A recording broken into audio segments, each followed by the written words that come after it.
Are you or were you hesitant to sign an agreement, an exclusive agreement with a buyer's agent in order to work exclusively with him or her? If you knew that they were only looking out for your best interest, would that make you feel more relaxed, and would you be willing to sign?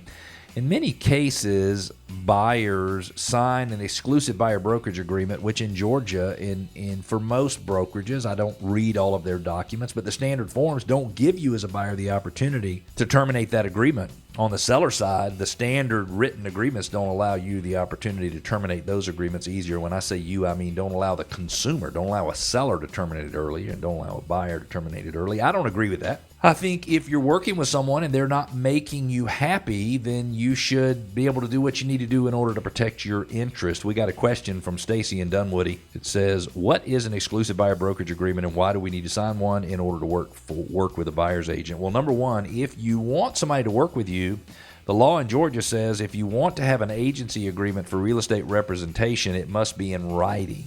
So you can't just go to an agent and say, will you represent me and take care of my interest? And the agent says yes, and you handshake and move on, because that's not recognized by the state of Georgia. It says real estate brokerage representation agreements must be in writing. So first, if you're going to have an agreement with somebody and you're going to make them obligated to protect your interest, it needs to be in writing. And so what this agreement does is it spells out what the agent's obligations are, and it spells out what your obligations are, and your obligations are to communicate with them and give them all the information they need and help them move forward with the transaction. It's all spelled out. Now, my suggestion is this.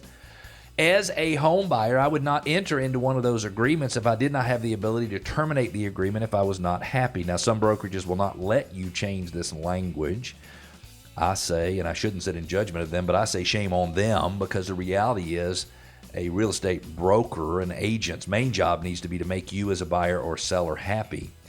So if you are worried about signing a written agreement with somebody, then ask them if they would put some language in there that would allow you to terminate it if you were not happy with them. Now, the way it works is when a listing goes under contract and when a buyer goes under contract, state of Georgia considers the commission earned but not payable at that time, which means after you go under contract on a home, or after you go under contract on the home you're selling, you cannot terminate the agreement.